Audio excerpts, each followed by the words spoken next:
Hola chicos, ¿cómo están? Espero que estén muy bien. Estamos continuando en la semana número 30. Estamos con estudios sociales. El tema que tenemos para hoy es la economía ecuatoriana, agricultura, industria e integración regional. Hoy vamos a trabajar en el texto de estudios sociales en las páginas 86 hasta la 88 y en el cuaderno de trabajo de estudios sociales la página 37. Poner mucha atención chicos. Bien, tenemos entonces la situación, dice, en los años 60. Vamos a ver qué pasaba en los años 60 en lo que se refiere a economía. Dice, en los años 60 el 75% de la población ecuatoriana vivía en el campo. La población giraba alrededor de la hacienda y los campesinos alrededor de ella.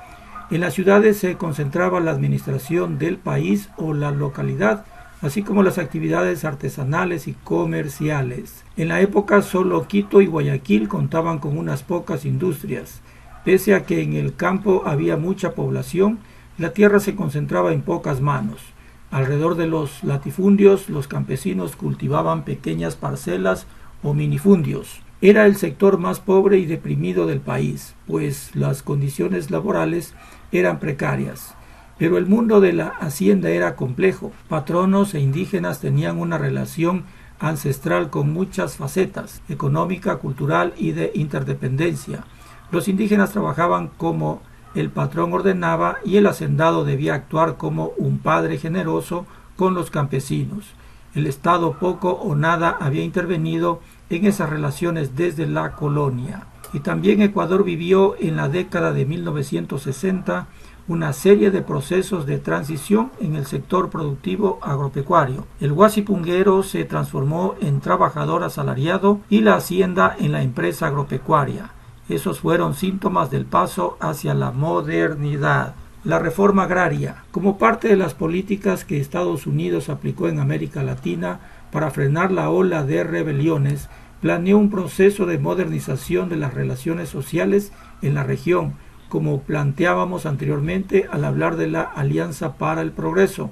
Al mismo tiempo, en Ecuador estaban sucediendo algunos hechos. Los campesinos demandaban la parcelización de los grandes latifundios. Ciertos hacendados se interesaron en dar fin a las formas precapitalistas en el campo y en modernizar la agricultura. El Estado buscaba mejorar la economía, aumentar la producción y fortalecer el mercado. Para ello tecnificó la agricultura. La reforma agraria tuvo dos fases. La primera se dio en 1964. Su objetivo era eliminar las formas precarias de tenencia de la tierra. Se eliminaron los guasipungos, las aparcerías y los arrimados.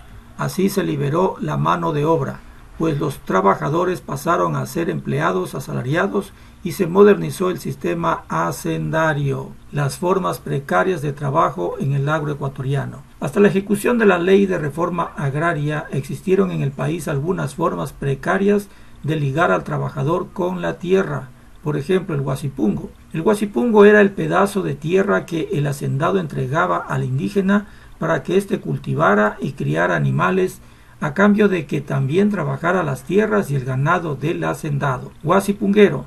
El guasipunguero era el campesino que podía vivir y cultivar una pequeña parcela de tierra para su sustento a cambio de su trabajo. El arrimado. ¿Quién era el arrimado? Era un tipo de contrato por el que el trabajador laboraba en la tierra a cambio de la protección del propietario de la misma. El aparcero era el propietario y el trabajador dividía el producto del predio, es decir, lo que trabajaba en la tierra del dueño, pues tenía que repartirse lo que hacían, ¿no? Le daba mitad al uno y el otro cogía la mitad. Esa era una forma de trabajo que se denominaba aparcero. También limitó la cantidad de tierra que podía estar en manos de un solo dueño.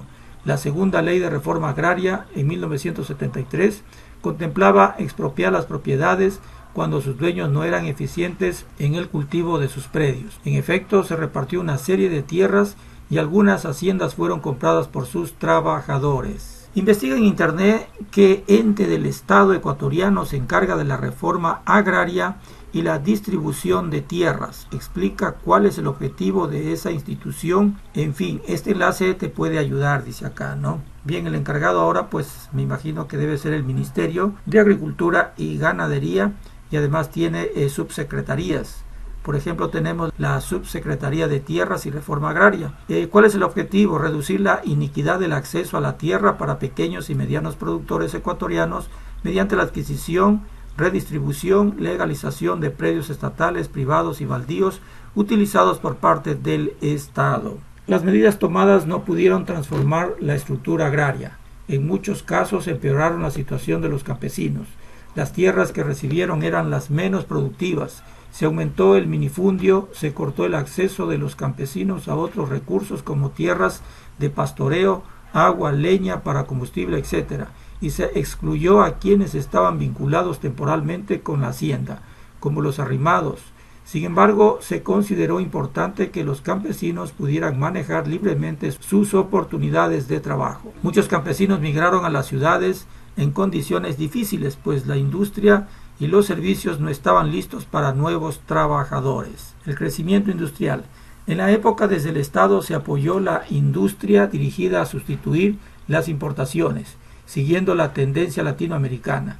Pese a las leyes que buscaban proteger la industria, esta no prosperó porque a la clase dirigente le interesaba más recuperarse y encontrar nuevos productos de exportación. El mercado interno era muy reducido, lo cual no estimulaba la producción nacional. Bien, dice los indígenas y Fray Bartolomé de las Casas. No y mil veces no, paz en todas partes y para todos los hombres, paz sin diferencia de raza. Solo existe un Dios único y verdadero para todos los pueblos, indios, paganos, griegos y bárbaros. Por todos sufrió muerte y suplicio. Podéis estar seguro de que la conquista de estos territorios de ultramar fue una injusticia. Os comportáis como los tiranos, habéis procedido con violencia, lo habéis cubierto todo de sangre y fuego, y habéis hecho esclavos. Habéis ganado grandes botines y habéis robado la vida y la tierra a unos hombres que vivían aquí pacíficamente. ¿Creéis que Dios tiene preferencia por unos pueblos sobre los demás? ¿Creéis que a vosotros os ha favorecido con algo más que aquello que la generosa naturaleza concede a todos? ¿Acaso sería justo que todas las gracias del cielo y todos los tesoros de la tierra solo a vosotros estuvieran destinados? Este es un fragmento de lo que escribió Fray de las Casas, ¿no? Bien, vamos al cuaderno de trabajo y dice: Ecuador vivió en la década de 1960 una serie de procesos de transición en el sector productivo agropecuario. Escríbelos aquí, vamos a ver. Tenemos, por ejemplo, el guasipunguero se transformó en trabajador asalariado y la hacienda en la empresa agropecuaria. Esos fueron síntomas del paso hacia la modernidad. También tenemos los campesinos demandaban la parcelización de los grandes latifundios. Ciertos hacendados se interesaron en dar fin a las formas precapitalistas en el campo y modernizar la agricultura. Y también tenemos que el Estado buscaba mejorar la economía, aumentar la producción y fortalecer el mercado. Para ello tecnificó la agricultura. Bien, dice, completa el siguiente esquema con las reformas agrarias. Tuvimos dos reformas agrarias, una en 1964 y la otra en 1973. En 1964, por ejemplo, la reforma agraria tuvo dos fases. La primera se dio en 1964, su objetivo era eliminar las formas precarias de tenencia de la tierra. Se eliminaron los guasipungos, las aparcerías y los arrimados. En 1973, la segunda ley de reforma agraria contemplaba expropiar las propiedades cuando sus dueños no eran eficientes en el cultivo de sus predios. Habían personas que tenían bastantes extensiones de tierra y no las podían cultivar porque eran demasiado. Por ejemplo, tenían 300, 500, 600 hectáreas de terreno, mientras que otros no tenían nada. Bien, recuerda, chicos, que estudiante que lee, estudiante que aprende. Mañana estaremos con otros interesantes temas para aprender. Que tengan, chicos, un excelente día.